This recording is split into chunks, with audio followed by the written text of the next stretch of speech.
Hapon kagutod ko kay Kristo kag sa akon nga magpanagsisubong sa inyo nga sang una nga sa akon nga kabuhi tama man kalaot. Tungod sang akon nga kalaot sang yarap ako sa sala nga nagabato ako sa akon mga ginikanan. Tapos isaaman ako ka palahubog na tao. Palahubog ako, tapos kung sawayon ako sang akon ginikanan, wala ako nagapati sa ila. Titungod sang akon nga kalaot, nga yari sa komunidad sang Diyos Gugma sang una, nagapamati lang kami sa radyo, wala pa kami nag-a-attend dire sa Iloilo. Nagapamati kami sa station sang una, nga ang oras siguro na Brad Edwin sang una, do 30 minutes lang ang iyang programa. Dito nga samtang nagapamati kami, natandog ang akong tagipusoon sa pagpalapit sa mahal nga Ginoo. Nga siling sang aton utod nga maatin kami diri sa Diyos Gugma sa Iloilo. Kaya natabuan dito nga wala ako sing kwarta. Nagiambal ko sa dason na lang kay dito nga sa pag-atin ako sa anniversary, dito nga nakabati ako sang pulong, ngayara ako sa nagapamati, nagaulan pa yadto nga tsimpo.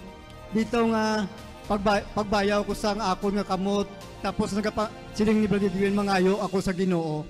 Dito nga ginbayaw ko nga akon nga kamot, kag nabatyagan ko ang presensya sang Ginoo, nga ang akon nga kalawasan, ginakurinti sang presensya sang Ginoo. Siling ko gani, nangayo ako sa Ginoo gid, singsayan nga kung ano nga ang gusto niya sa akon. Siling ko, Lord, mangayo ako sa imo. Kung buhi ikaw nga Ginoo, mangayo ako sa imo, Lord, nga baguhon mo nga akon nga kabuhi, kay hindi ako kasarang sang akon kabuhi, nga magbag-o sang akon kabuhi. Balik-balik lang akon nga promisa sa imo, Lord, pero hindi ako kasarang. Dito sa akon nga pag-atin namon sa anniversary, madamol pa maangulan.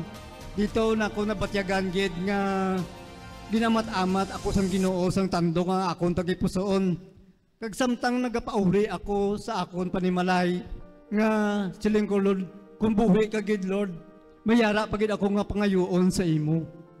Kay dito hindi ko pagid masarangan ang akon ko galingon. Mayara gyapon nga nagadikta sa akon nga magbalik sa mga bisyo. Mayara gyapon nga mga barkada nga nagkumbinsi sa akon sa pag-inom. Dito hindi ko pagid masarangan bala nga sa akon ko galingon, hindi ko masarangan pagid sa pagpanumbalik. Dito nga nag-a-attend na kami sa prayer meeting.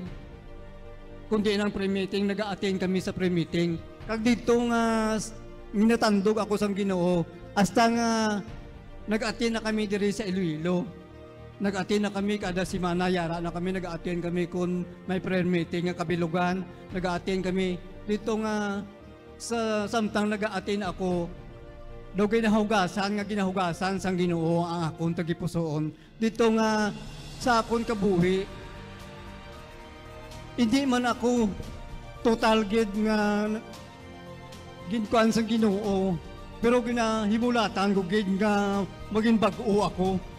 Dito sa akon nga kabuhi sang una nga sa akon ginikanan, naminyo nagdumot ako sa akon tatay nga sang una nga ginatudluan niya ako sa akon nga pagahimuon sa akon nga tadlo nga dalan, pero wala ako nagapati sa ila.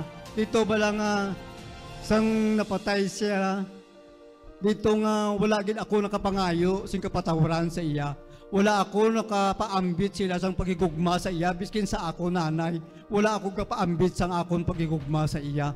Dito ngod sa akong kalaot, siguro kung buhi pa siya kag nakita na subong kung ano ako nga nag-aalagad sa Ginoo, siguro ang kalipay sang akong ginikanan hindi kung mabayluhan gid. Pero sa akon, pirmi niya ako ginapabatiyag nga nagapangayo ako sing prayer sa iya nga buligan niya ako sa akon panglakaton. Nga kunyara ako sa kabudlayan, gapangayo ako bulig sa iya. Kaya mo man na sa akon Ginoo nga siling ko Lord, buligi pagid ako nga magdugang pagid ang akon pagtuo. Dugang pagid akon pagtuo. Kay ko sa hindi ako kusarang sa akon kapudlayan man, sa akon kabuhi. Sa akon pagpangamuyo ko Krista, mayara ako nga kaluyahon. Sinyara na sa akon kaugulingon nga magpangamuyo ka. Pero ako sa akon tagipusoon, ginasuay ko.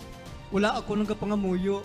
Kaya mo nang ginapangayo ko kay Lord sa imo nga dugangan mo pagid ang akon pagtuo sa imo. Tungod sa pagkabati ko sa imo Lord, ang akon tagipusoon nahugasan gid sing minatuod ko. Hugasan mo gid Lord sing matuod-tuod ang akon tagipusoon. In Jesus' name. Amen. Kag amen.